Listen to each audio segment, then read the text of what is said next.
The very word secrecy is repugnant in a free and open society. And we are, as a people, inherently and historically opposed to secret societies, to secret oaths, and to secret proceedings. We decided long ago that the dangers of excessive and unwarranted concealment of pertinent facts far outweighed the dangers which are cited to justify it. Well, this is Dane Wigington with GeoEngineeringWatch.org radio and global alert news. There's a lot of data that we need to get out, and sometimes not as easy as it might seem to work all day long at research and posts and maintaining websites, communications, trying to keep up on, again, the latest data that's breaking, and it's breaking everywhere, and trying to deal with new aspects on how to run an internet system like this. So thanks for everybody's patience. Have Doug Diamond with us today that's helping to run this system, and we'll get it down. Just takes a little bit of experience at this. We have Russ Tanner with us again from Global Skywatch, and we'll get to Q&A pretty quick. But this week, as with all recent weeks, it's hard to keep up with how fast things are breaking on the bigger picture front. And it's important to remember that everything is connected. So many things that don't seem to be related are, in fact, completely connected. And it's important that we all look at this to try to get a better perspective of the bigger picture. If we're looking at any given item or object through a very narrow lens, it's hard to tell what that item might be or what exactly we're looking at. But if we stand back and look without looking through a tunnel, we can see what we're looking at. And that's the case on the bigger picture right now. Events like the Iran nuclear deal, what a circus that is. The demonization of Iran from Western powers, specifically from the U.S. Let's look at a few statistical facts. And this is all related to climate engineering. For those who don't think it is, it absolutely is. Everything's related. As the biosphere implodes, and it is imploding for a lot of reasons, not just one, like a lot of people would like to think it's just climate engineering or it's just this or just that. The environmentalists community like to think it's just CO2. That's not true at all. And those in the anti-climate engineering movement, unfortunately, like to think it's just climate engineering. That's not true either. But all of it's related. Climate engineering is directly related to Iran in many ways, and other Middle Eastern countries, the whole world, and everything happening in it. So I want to look at for a minute statistical facts relating to Iran and what a threat they are to the U.S., or what a threat we're being told they are, I should say. Historically, in about the last 230 years, Iran has invaded exactly no one. Zero. And that approximate time frame, the United States has invaded and or occupied 70 countries. 70. Iran doesn't have bases all around the globe in other people's countries. The U.S. does. About 156 countries total. So it's important for people to understand what's the bigger picture, what's the agenda, what's going on. We haven't had the U.S. diplomats on the floor of the UN saying, Iran's droughting out our country with their weather modification programs. Iran's not doing that. But we have had Iranian leaders on the floor of the UN stating that of the NATO powers, our country's being droughted out. And we have statistical fact of the surrounding Middle Eastern countries all having been droughted out prior to destabilization. We're back to climate engineering, aren't we? It's related to everything. It's the covert weapon of choice for the power structure. So at this critical time, as the biosphere is starting to collapse, got a little background noise, Russ or Doug, I'm not sure what it is, you might want to mute that out. As the biosphere is starting to collapse, then we have a lot of drum beating going on from the power structure. And it really, truly a circus, an absolute circus. The Donald Trump parade of idiocracy, all the Democratic leaders, Republican leaders, These people are absolutely clowns that are bought, sold, and paid for. And I don't care whether it's Ron Paul or anybody else whose people think, oh, it's this guy's really the real deal. He's independent. He's going to do it. The power structure allows a certain amount of diversity to give the impression that there's some choice, there's some alternative to the system, to the status quo. It's an absolute lie. In fact, the last senator that truly had a character that would have mattered is Paul Wellstone, senator from Minnesota. He and his whole family were taken out 3 days before a critical vote in Congress, of which he was the critical voter, whole family. Electronics on the plane were disabled upon landing. His whole family was taken out with him. Is that a coincidence? I don't think so. What happened when the world's foremost authority on deep sea drilling, Matt Simmons, was about to, or he actually did on CNN, he spoke out about the Macondo well in the Gulf of Mexico. He said things the power structure did not want him to say. Matt Simmons said the well is not capped, the seafloor is heaved, the well is still leaking, they're still spraying Corexit on the wellhead. He was dead the next night in his pool. Another coincidence, perhaps. That's how the power structure plays. And so for those that can't see past the demonization of Iran, just like they demonized Saddam Hussein, I'm not saying Saddam was a great guy. I'm not saying there's some not issues with Iran, the sort of religious fundamentalism. I'm not agreeing with any of that. But let's look at who's doing what. Who's actually doing what? And the American public falls for this again and again and again. Again, the Saddam Hussein saga, if you will. Here we have a despot dictator that was armed with chemical weapons by our government, chemical weapons he used on innocent civilians. But what really caused the invasion? What really caused Saddam to be demonized and taken down? Because he wanted to disconnect from the dollar, and that couldn't be allowed. Because the Western power structure has to have, the U.S. government has to have the dollar as the global reserve currency, or they have to take out whoever's threatening not to use it. Same thing with Gaddafi. He was going to disconnect from the dollar. Same thing with Iran. Iran wanted to start their own oil trading bourse in about 2002 or 3, and that's when the demonization started. So it's important that we understand the full dynamics. And back to weather modification, again, the U.S. has to have the resources to keep putting these aircraft in the air, to keep flying them all over the planet, manipulating weather, droughting out countries, bringing them to their knees. Everything is connected. Everything. And it's up to us to know how the picture really fits together, or we can't convey a clear message to other people who are watching network TV that is so far from reality, so far from any semblance of the truth that it's staggering to even comprehend. I mean, one can only imagine if there was another intelligent life form. I shouldn't say another. I don't know that the human race qualifies in many aspects. If there was a truly intelligent life form watching us, I can't help but imagine that they would scratch their heads and wonder if there's any hope for our race. When at this time we have literally Earth's life support systems crashing, and all we watch on TV is, again, the theater of political idiocracy, or commercials for the next Caribbean vacation. The analogy I've used before, and it's accurate, it's like the human race is in a car that just crashed through the guardrail, heading to the bottom of the canyon, and the occupants are arguing over what seat they get.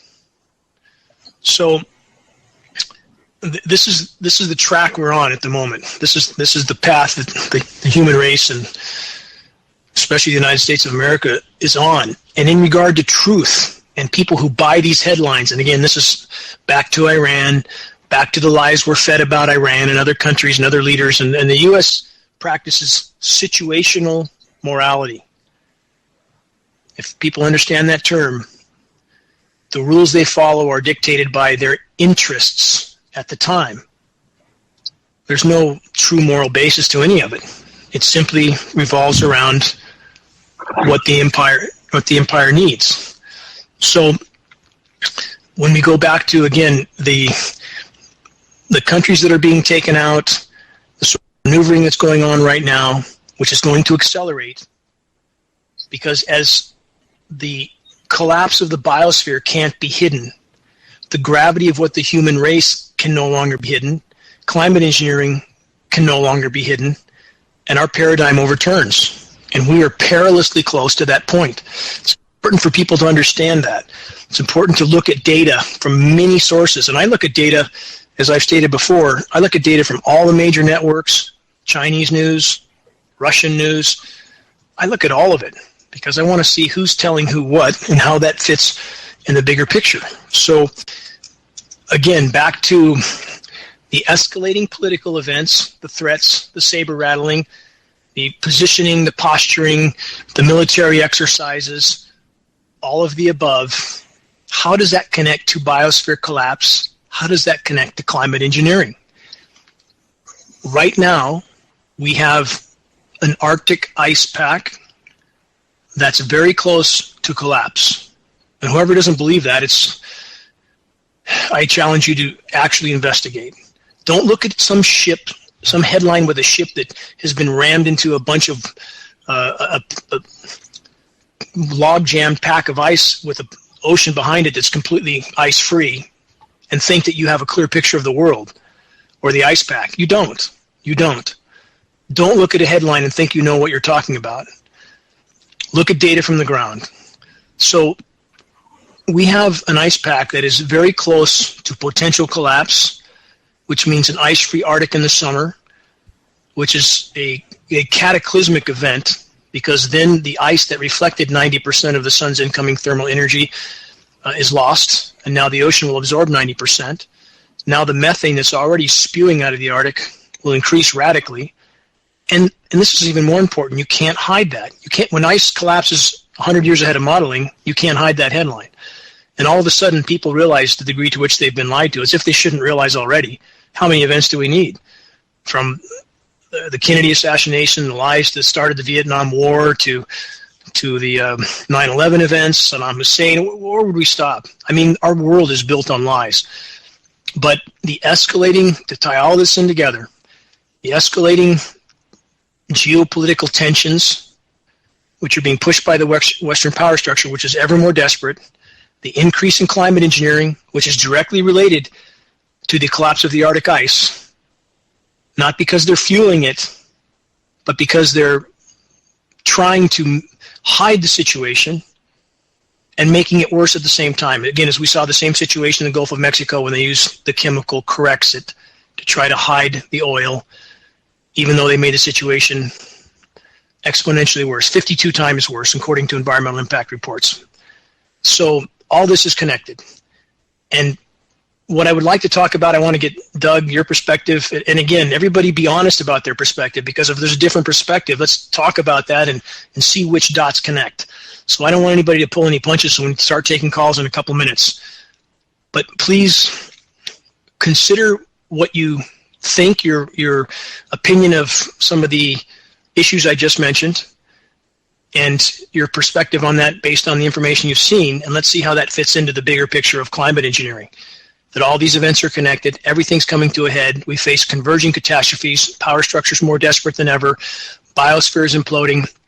Your perception of how that fits together. Russ, from standpoint, and I don't, I'm not being fair to Russ and Doug, just for the listeners that are tuning in right now, I don't give them enough notice about what I'm going to talk about because I'm never ready. I have so many things on my plate right now. I spend 5 minutes preparing for my shows, literally, if that. So I apologize to Doug and to Russ that I never give them enough time to prepare for anything I'm going to talk about. They're flying blind into every show, which I pretty much am as well. There's so much to talk about. There's always something to bring up. I mean, there's so many things unfolding. But anyway, Russ, on this situation, you're in a different part of the country, different demographics perhaps in some senses. What's your perception of what you see on media with, for example, the demonization of Iran and that connecting to the biosphere imploding, which, of course, they want to make distractions to cover up a lot of things coming together. What's your take on that? Well, so much of what we see is a distraction in media. We all, you know that, I know that.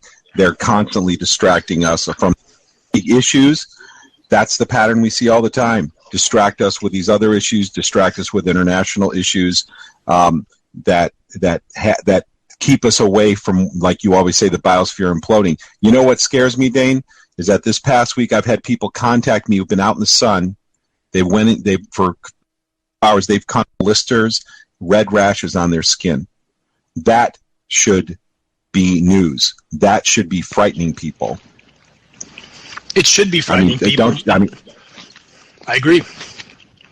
And you're not hearing about that. They're not talking about it. We have to talk to each other. We have to communicate directly with each other to see that in at least some of these areas, I'm not saying this is happening everywhere, but in at least some of these areas, there is something very, very wrong when people go out into the sun, get a couple hours of sunlight exposure, and come in with blisters on their skin in areas. And I'm not talking Florida. I'm talking about other areas of the United States. I'm not talking about, the so something. We're on the verge of something very big, Dane. I would fully agree. And we see with metering on the UV, we see certain applications of spraying on certain days that many people are mistaking for a spray-free day because they don't see the horizon trails. We see the shorter, bright trails. The air eventually starts to look like a plasma. You have to look very close to see the ripples of haze in the atmosphere, but it's there. And on those days, which typically are high-pressure days, compressing air, radical heating, and the UV is off the scale. And those readings can change in a short time if that type of spraying stops. So are they able to create, even on a short-term basis, an even more extreme UV level because of what they're trying to do with, for example, extending the high-pressure zone, or increasing the strength of a high-pressure zone in order to accomplish the jet stream maneuvering they're trying to put in place. So the fact that they can hide UV levels that are from 10 to 12 times UVB, 10 to 12 times higher than we're being told, and the public is unaware of that, that's a very sad statement to society, that people ignore their own sense of feel, that they can feel this burning sun on their skin, their own sense of reason. I confirm what you say, Dane. Many people contacted me. They feel it, Dane. Just like I back you up on that, Dane. People contact me. They feel the heat of the sun like before. Something is different. Go ahead. People that are aware and awake contact you. But you talk to other people who simply shrug it all off and assume that they're just getting older because that's what they were told. Or here in Northern California, because the bark is being fried off the trees, the leaves are falling off, the branches are dying. So Channel 7 ABC News pulls in an arborist who says, oh, don't worry, it's just the drought. How does the drought fry the bark off the south side of the trees? So it's always the attack from the power structure to find someone to lie about what's really happening. So again, back to the lies of Iran, Libya, Saddam, what's happening in the world, the Arctic ice, all these issues. So many people want to believe certain conclusions that are patently false, but they want to believe it. So they do. So they can go about their golf game or whatever else they're doing. So even though the UVB is from 1,000 to 1,200%, which is 10 to 12 times higher than we're being told, they would rather accept the lie. That alleviates them of any sense of responsibility, so they can simply go on about their lives. But we're at the point where the camel's back is breaking now. It's happening. So those that have chosen to take the cowardly route, the route of denial, the route of inaction, are soon going to have to face realities they tried to ignore. Doug, if you're there, I want to ask you a question. The UV issue where you're at, when the sun comes out, you've had a lot more rain than we've had. We don't have any rain in Northern California. We're heading into the 1-teens again. We're absolutely frying here. Are people in your area noticing the high UV?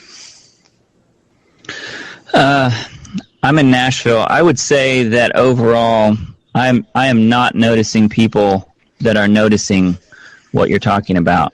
I mean, you might overhear a discussion of, wow, it's really hot out here on a really sunny day. But then usually by late afternoon, the spray planes are coming by and they're covering up whatever bit of sun there is out, and it starts cooling things off, and then all of a sudden it's like everybody just goes back to playing golf and watching football. So I would say that for the most part in the area that I am, I tell my friends that we live in a geoengineered bubble, because it seems like life is completely normal here with respect to the now we do have crazy weather, we have downpours and things like that, but people chalk it up to climate change. They just say, oh, well, it's just climate change.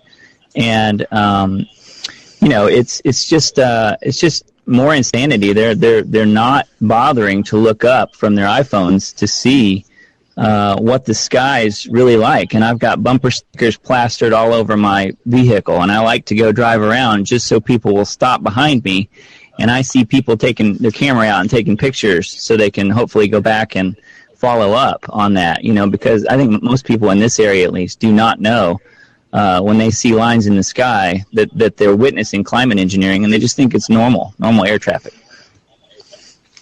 Because these changes have come on so slowly over such an extended period of time that people have simply become accustomed to skies that look completely unnatural. Now they're natural because it is the norm. Every commercial they see, and I don't think this is by accident, every movie they see, even kids' films, cartoons, in the background, you have geoengineering sprayed particulate trails. It's simply the norm. So we have a society that's been so conditioned that they accept the completely unnatural as natural because they're told it's natural by the quote-unquote experts. And on that note, the experts, that's something that so absolutely needs to be considered.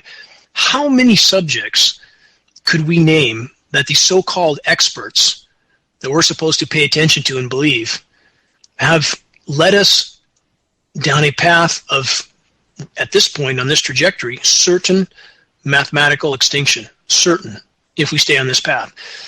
How are we to believe anything that academia says, which again is paid for by the central bankers? All roads lead back to the central bankers. We don't see the type of protests we saw in Vietnam. Why? Because the central bankers weren't about to allow that to happen again. They went off the gold standard, which means they could print whatever they want, which means they could completely purchase universities, literally, and they have purchased universities. So they dictate what reality is, and that's how most academicians are trained. The reality is not reality for them unless it's in a peer-reviewed or establishment ordained manual that says it's reality. If they don't have that proof to them, it doesn't matter how glaring something is, like climate engineering, they simply will not acknowledge it. They won't. It's too challenging to their conditioning, and they can't break their conditioning. So we plunge toward a lifeless planet with the entire science community in total denial. And many of them know. I don't want to act like they don't know. They do know. I've talked to them behind the scenes. They're simply afraid to speak out.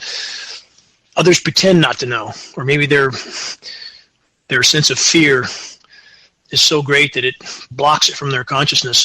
It's hard to tell. Russ and Doug, if we have, if you can announce the call-in number, Doug, if you have that there, or Russ, and we can start taking questions. And I want people to share what the perception is of those around them on issues like the Iran propaganda that's going on right now and the sort of political theater that we see, all of which is part of how they help to hide climate engineering. We have the number, Russ or Doug? The number, if you'd like to call in. Yep, I've got the number here. The number is 929-477-2297. That's 929-477-2297. And we'll have callers. I see a caller actually from LA. You ready to take these callers, Dane? Yep, let's try. Rick from LA, are you with us? Yes. Is this Russ and Dane? Good evening. Hello, Rick. How are you? Good evening, Rick. I'm disgusted, horrified by what's going on. And, of course, I've been watching the spraying since 1999. And apparently it has Agendas have been moved in. The type of spraying has changed over that period of time, more directed possibly towards engineering the weather. I do want to bring up something about the UV and the heat. Now, I live in the San Fernando Valley, a suburb of Los Angeles. I grew up here. And when you go outside and it's 80 degrees and it's unbearable and your skin feels unbearable, I've tried to tell people around me, it is not the temperature you should be looking at. It is the UV. And I think that, as you say, Dane, and I just think that's highly unusual, where it's unbearable at 80 degrees. And 80 degrees is nothing. It shouldn't be, but it is now. And the UV, again, it's killing everything at this point. It's killing plankton, killing forests.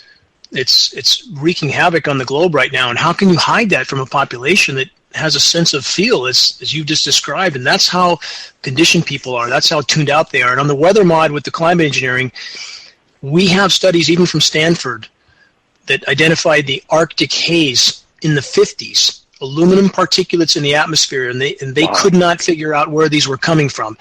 So all available data indicates that the geoengineering over the poles was going on at a significant scale since at least the late 40s. So I have a snapshot of me and my brother in the high desert in about 1956, and there's 2 trails in it. I swear to God. From 56. 1956, 57, mid to late 50s. Okay. Which I found, after watching this guy, I came across this old photo of this, and I was astounded. They weren't clouds, that's for sure. No, you're exactly right. And excuse me. I just have if I may offer a quick speculation, and I'll let other callers come through. And this is pure speculation, but I wonder if this is also part of this is deliberate terraforming. And I'm just imagining, let's say the powers that be, they want to restructure the coastlines, they want to restructure the earth, they want to rehabilitate it with genetically engineered creatures and plant life. I just wonder if it's not deliberate terraforming. Certainly, again, in regard to the genetic modification that's going on, there's no arguing there's a whole array of disaster capitalists that are trying to engineer organisms from trees to foods and so forth. But I would argue if we follow the whole chain of data from the inception of the climate engineering programs at a significant scale, it's fairly clear the course that got us to this place, and it's simply most related to an attempt to play God with the weather for the purposes of power and control, weather warfare, manipulation of crops, people, food supplies, so forth. But now I would argue this, that the power structure knows they have torpedoed the ship. They know that they have caused things that can't be stopped. They've released Pandora from the box, and the methane expulsion in the Arctic is a big part of that. And I want to read, in fact, this is an article from today from one of the most experienced Arctic scientists of all, Sam Crana from Arctic News. And this is from today. I'm going to read a direct quote off his article. There is a growing chance that the sea ice will collapse over the next few weeks. Not decades, not years, weeks. I'll go on. Due to heavy melting and storms speeding up the flow of sea ice around the Arctic Ocean, where there is record warm temperatures. The ocean is absolutely superheating. So to relate this into what we talked about, the process of climate engineering, why they're doing it, it is terraforming, Rick. There's no way around that. And when you alter the biosphere, you're terraforming it. And whether you're cutting down forests or paving the planet, all those are forms of geoengineering or terraforming. But I would argue the power structure is now fraying apart. They're now very fearful. They're more dangerous than ever. They know they've done things they can't stop. They can't be turned off. If the public finds out about this, the public is going to seek out all those responsible. Mm-hmm. Well, listen, I'm going to make room for other callers, but thank you, Dane, and thank you, Russ, and I'll keep spreading the word myself. Thank you, Rick. Take care, guys. Thank you. Take care, Rick. Thanks for calling. We have another important call. We have another call from La Mirada, California. Welcome.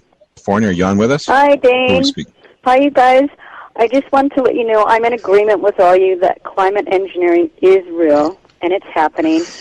And I And I want to know how to measure the UV, if there's some way I can do it with, like, a bowl and water or something. I mean, you know, I'm going, do I have to go out?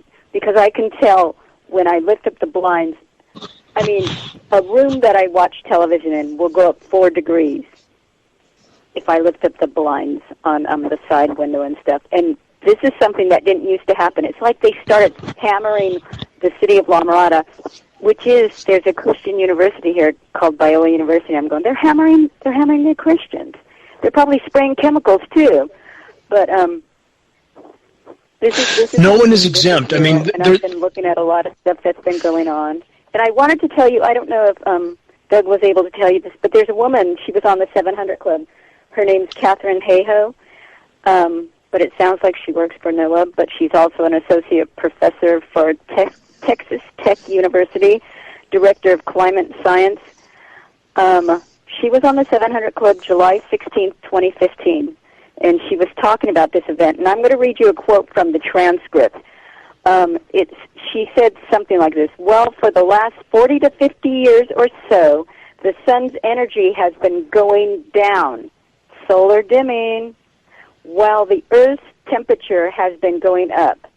And then it said, Hayhoe pointed out, so it can't be the sun, because if it was, we'd be getting cooler, not warmer. I thought she'd be a great person if you guys could get in touch with her, and she might wake up if you invite her to your conference. We could use help with all those kind of contacts, and she's exactly right. This is where a lot of people are not looking at data. They're looking at a headline with no basis, and they've been told it's just the sun, the whole solar system is heating up. I want to say something. She kind of sounds like she's leaning toward the David Keith information, you know? Yeah. So that's why she... we need all the help we can get with reaching people like that. Yeah. I mean, there's so few of us in the front lines right now that, you know, any activist help we can get reaching out to people like that. And if once they're contacted and available, then, you know, we can talk to them directly. But we could certainly use all the help we can get reaching out to them. And again, this is where a lot of the headlines floating around, for example, the mini ice age headline that a lot of people saw, we now know that the researcher that article was based on never said anything that's meant to create that headline. There's no basis for that. Yes, the sun's in a calmer state, but the planet is warming at exponentially high rates right now. So it's nothing to do with a heating solar system or an active sun. I can You're see correct. it in Go the ahead. trees around here too. I can see the leaves. They're like more golden. They do look burnt, and I'm going, I don't remember them ever looking like that. It's because they really did hammer. They're hammering this city. They've been hammering it since at least December of last year. Okay, 2014. Yeah, and they even. I mean, it was Good Friday. On Mother's Day, I took a walk, and in the morning it was clear. I'm going, oh, they're not going to hammer us today. And in the afternoon, like 4 o'clock, I was telling everybody that was around my mom's house, hey, look at the sky. Look what they're doing. La la la. And I was telling people. Well, listen, even on days. You can go on. Okay. I want on that note, I mean, one article. I'm sorry. Go ahead. Go ahead, please. No, you first. No, that's all right. Finish up. Okay. I wanted to give you this one article, and this article was written in 2000 in a publication called Wire. And I'm generally not the type of person who reads this, but it's a man named Bill Joy. And what was so interesting about this article to me in 2000, and this was before I knew about the HAARP or anything like that, is that he was talking about nanotechnology, and I said, oh, okay, I want to learn about that a little. But he was talking about other things, and it's called Why the Future Doesn't Need Us, and it's by Bill Joy. It's in April of 2000, Wire magazine. If you guys know how to do the internet and everything more than I do. I mean, I go to the library and use the internet, and I found out about geoengineering because of studying economics and all these people who advise millionaires and billionaires. They talked about the HAARP weapon and stuff. And Ellen Brown. Well, if you can, on articles like that, if you find articles, what would help us, you can send that again to me at admin@GeoengineeringWatch.org. It makes it easier for us to find them. We can find them if we go to look, to put it in front of our face helps us, because I think we're all so busy. But you can send that to us there. And again, as far as your particular city of La Mirada being hammered, I don't doubt that they are. but a lot of places around the globe are being hit very hard. I know Russ, you've had quite consistent pounding there where you're at, correct? Absolutely. It's been horrible here. They really are pounding us hard in Maine, yes. So, again, I think there's nowhere to run. Some places seem to get it worse than others, but thank you for bringing that to our attention. And, again, any articles or any contacts that you mentioned, any help we can get with reaching out to people is greatly appreciated. Yeah, that Hey-Ho woman, I think she needs to be woken up. Well, yeah, we could use the help in doing that. If you reach her, then, we can give our contacts for a direct communication. You guys can reach her faster than I can because I don't email her anything. But she has Twitter and Facebook and all this stuff, and whoever, I'm telling you, she'd be an interesting. Just keep in mind, there's a lot of contacts. There's a lot of contacts out there, though. There's a lot of contacts out there, though, that I get probably 20 messages a day from people that want me to contact different people, and I wish I could. It would help if we had help. If we had help reaching out to these people from activists, even if you can't, maybe you know someone that's online that could help, because we need all the help we can get starting spot fires, because we're simply spread too thin. I'm putting in 15, 16 hours a day, and it's not enough right now. And so we could use all the help we can get in that regard. But thanks for helping us sound the alarm, and we'll grab a few more calls, and let's all keep pulling. Dane, we have a call from Michael from Canada. Good. Thanks, Dane. Hey, I'm here. Hey, Michael. How are you? Hey, Dane. Tired, but getting there in terms of that I did it, Dane. I got my meeting with the local Green Party MLA candidate. How'd that go? It went pretty good, I would say. Mostly good, yeah. I talked to him for 2 hours, shared lots of information. He was only semi-aware of the geoengineering issue, and he asked me if this was about the chemtrails thing. So I explained to him the importance of the science terms and informed him on all the science data that I've learned from you and your work, so he knows what's up now.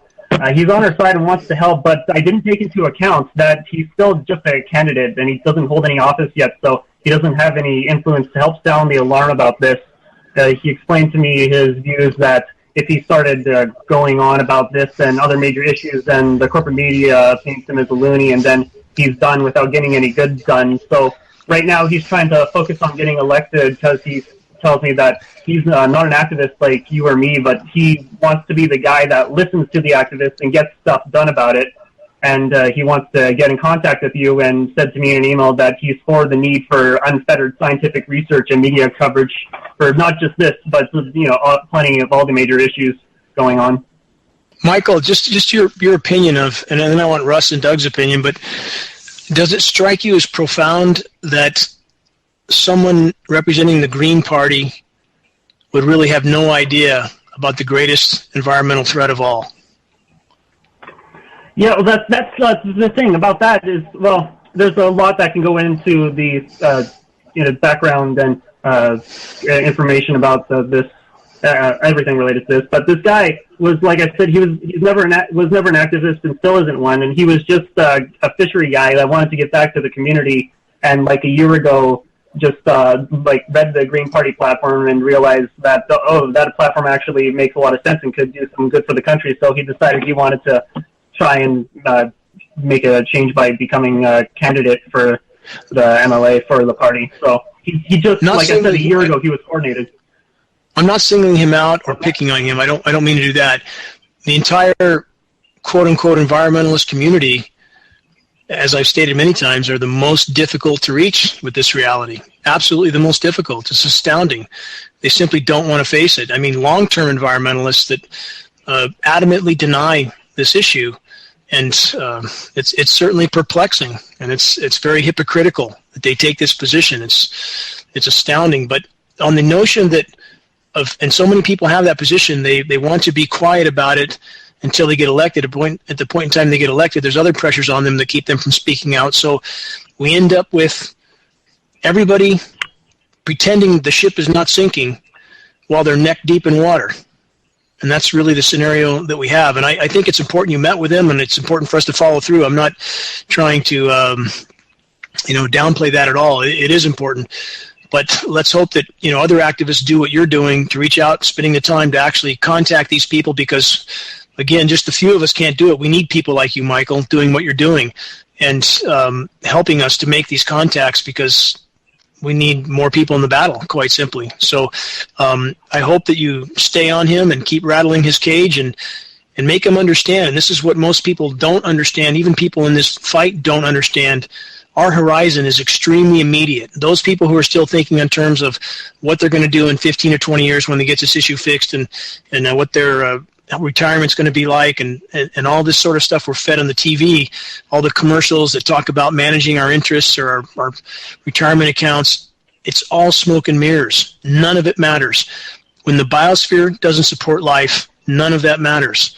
And I hope that point starts to sink in with people. We either fix this problem now or we face certain extinction. And even if we fix this, we have a mountain of challenges ahead of us, one step at a time, because there's countless forms of anthropogenic damage that have slaughtered the planet, absolutely slaughtered it.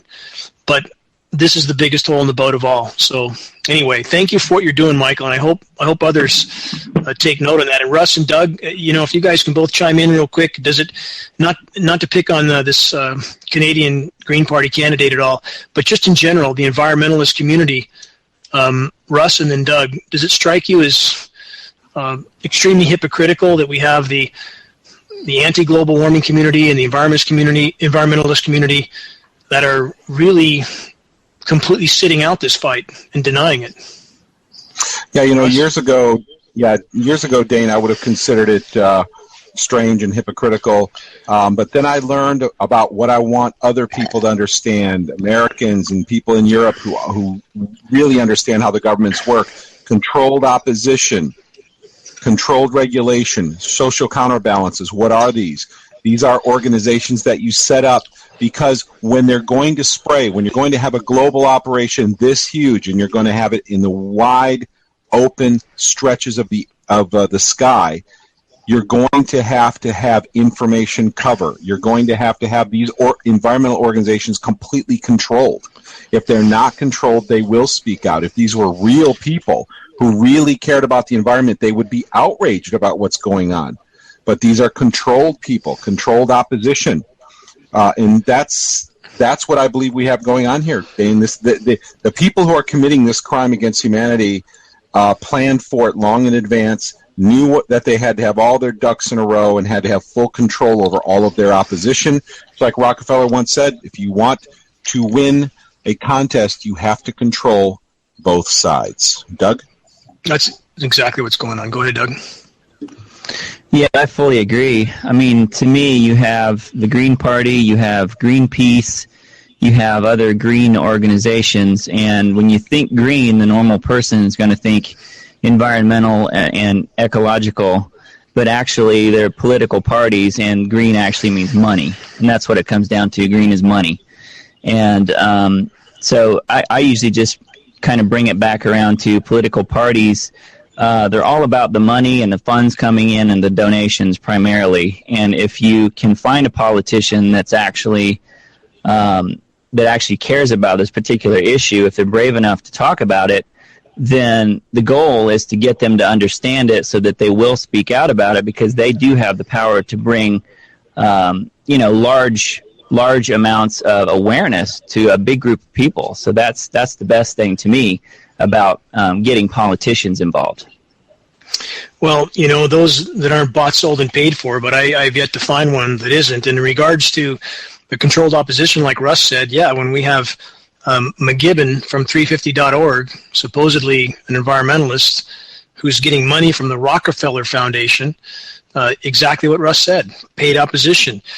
When we have also the sort of conditioning, again, back to the Iran situation and the conditioning of the U.S. population, why would the U.S. population, when they know what their government has done to them, and we've had several dozen biological tests on U.S. populations, on U.S. soil, done by our military, it's historical fact, when we know the degree the government has lied, and even those people, and I know some of these people who know that the government is spraying us, yet they still believe the government propaganda in regards to Iran being a threat. How could a person who knows their own government is spraying them without their knowledge or consent then turn around and believe something else from this same government? Does that seem a little astounding? It does to me. So, again, I hope people actually and this is difficult. I don't want to make it sound easy. It's very difficult to overcome your programming for all of us. We can think we have, but in reality, we still haven't. But I hope everybody struggles to do this, to clean the slate of preconception, of bias, and to look at actual information. When you see a headline, investigate that headline from some other source, from the front lines, so that you can see if there's any validity to it. When our government says Iran's a threat, and you investigate and find out that, in fact, there's really nothing to back that up, that Iran's going to threaten us here, just like Saddam was a threat, and just like Al-Qaeda was a threat to us here. And right now we have a government that's literally a runaway juggernaut of criminal insanity. American population doesn't wake up soon, it's going to be game over. Guys, looks like we got, I don't know, Doug, we got any more online right now? Yeah, I think Doug's in the other room. I think we need to announce the call-in number for anyone who'd like to call in. Okay. The number is 929-477-2297. That's 929-477-2297. And Dane, I can't express enough how much that I see a correlation between my ability to detect this stuff in the air to how people act, how people feel, how their health is modulated by the intensity of this stuff in the air. If you were to walk into a dirty factory that was contaminated with aluminum or barium or strontium or toluene or glyphosate or something, and you had chronic exposure to this, you would get to the point where when you had exposure for 10, 15, 20 minutes, you'd get a headache, you'd feel lethargic, your joints and muscles might hurt, and that's exactly what we're seeing on the ground. And we're being exposed 24/7 to this stuff right now. It is, and again, back to, I know groups of people and organizations that know this is going on, but are still not behaving in a manner that would indicate that they understand the gravity of this issue, that whatever else they're working on, whatever other challenges they want to address or goals they want to try to accomplish, if your head's on fire, you have to stop worrying about your stub toe, if you will. You have to deal with the biggest emergency, and this is certainly that emergency. And I hope that the gravity of this issue, again, I can only hope that it sinks in and that people start to behave accordingly, that they start to make this the priority that it obviously must be. And back to the event in Redding, California, on, let me get this right this time, on August 14th, on an interview with Greg Hunter from USA Watchdog, I, for some reason, had a different date stuck in my mind, and I apologize for that. But anyway, August 14th, I think we're going to have a very, very attended event, and we've added another expert to that event. We have a North State, very prominent neurologist named Hamid Rabi. I'm extremely honored to call this man my friend. He's Iranian, and it's interesting to me the amount of courage he shows in spite of a community that can be biased, and in spite of his roots. He's willing to speak out on this issue. He's willing to say his patients are increasingly showing cognitive dysfunction because they're full of toxic heavy metals, because they're sucking them in with every breath. He's not afraid. He has the courage to speak out. So I hope more rise to the example set by Dr. Hamid, who is, again, an extremely honorable individual, and I'm honored to add him to the roster. He will be speaking out on August 14th at the Reading event. So we do have our DVDs in for that event now. The last big event that we organized in Northern California, November of last year, we had a pallet of 2,000 commercial DVDs that disappeared and never showed up. This is from UPS.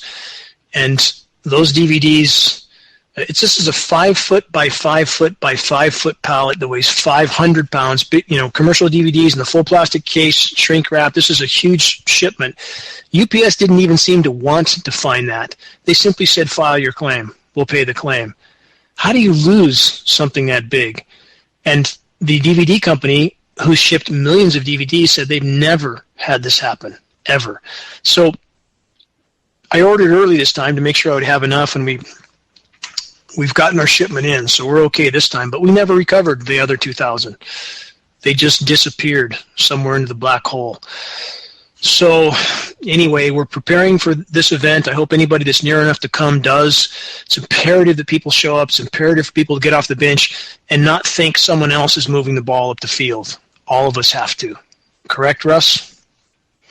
Absolutely, and this is exactly the problem we have. I believe, Dane, if we had 10% of the people who knew about this telling 2 people a day, Dane, we would have solved this problem years ago. It is up to you who are listening right now. You who are listening, you tell your friends, you tell your family. It's not going to happen by osmosis. It's not going to happen automatically, and this problem is not going to go away by itself. You have to do something, every one of us. So please get involved before any more damage occurs.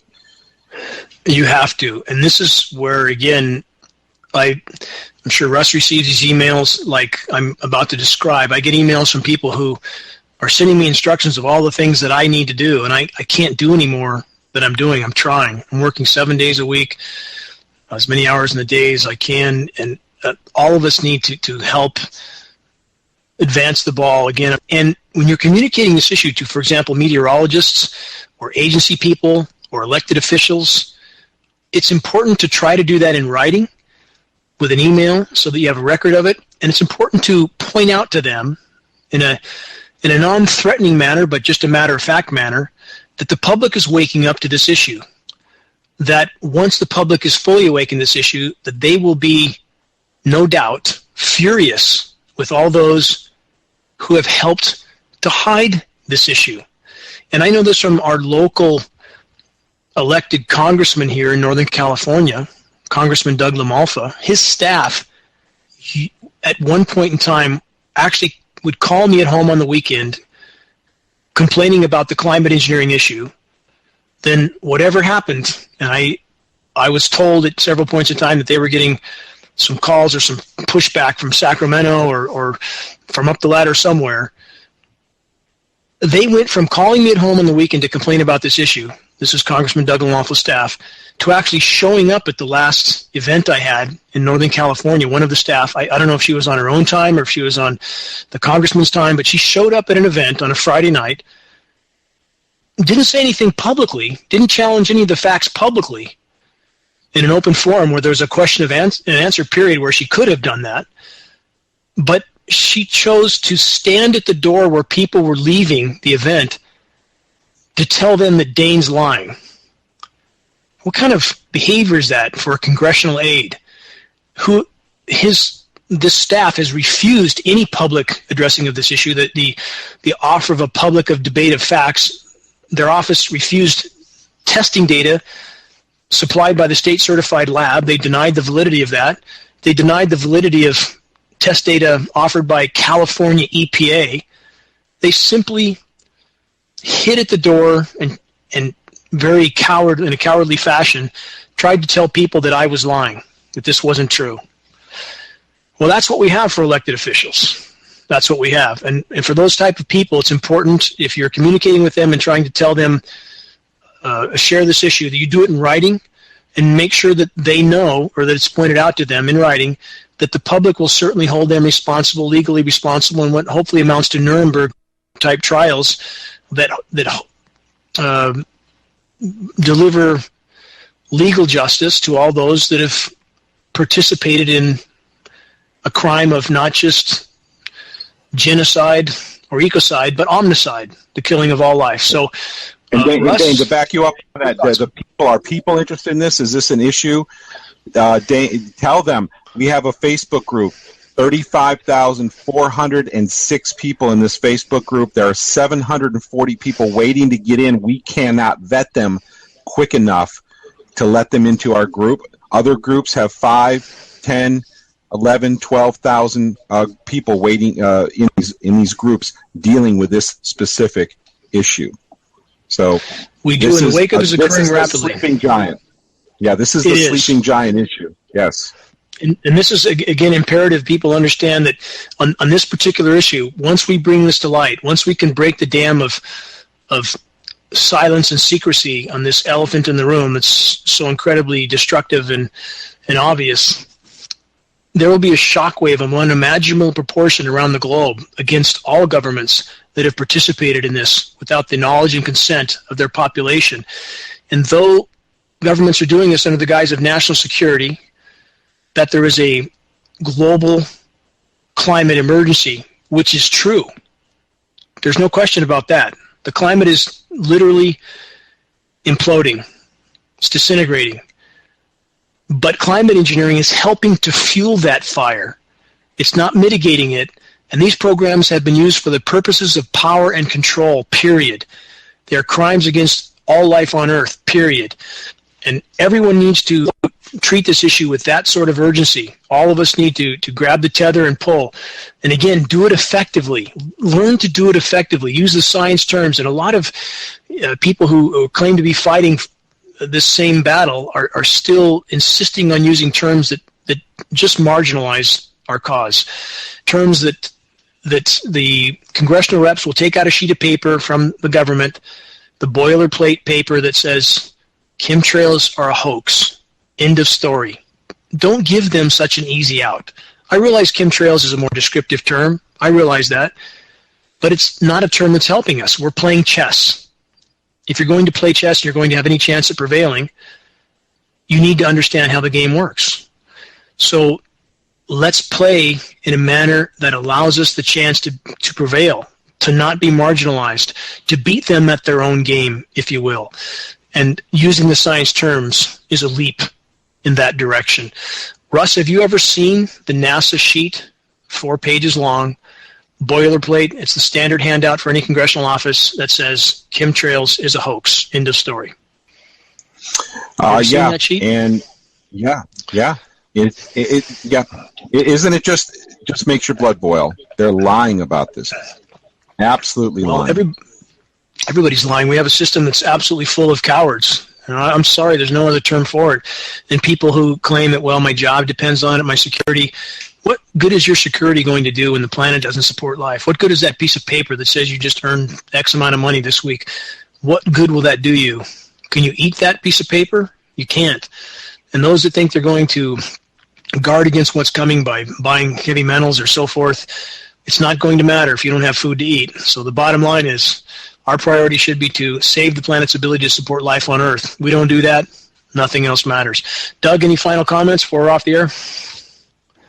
I'm not sure if we had Doug with us. Well, yeah. I mean, I would just say that, bring the people around you into this as much as you can, and you may have to bring them in through learning about, the fraud that vaccines are, complete and total fraud. Bring them in that way. Bring them in by learning about fluoride. Bring them in by learning about GMOs, because it's all connected, and it's important for people to understand that the goal here is not only to dumb us down, but to eventually kill us. And, hopefully people will be able to grasp onto one of those issues and then be brought into the geoengineering issue, because it's all tied together. Absolutely. Well, even this is GeoEngineering Watch. This is GeoEngineering Watch Radio. That's okay. We're at the end of the show. We'll be here every Tuesday at 6 p.m. Pacific, 9 p.m. Eastern Time. We'll see you next week. Please join us on Blog Talk Radio.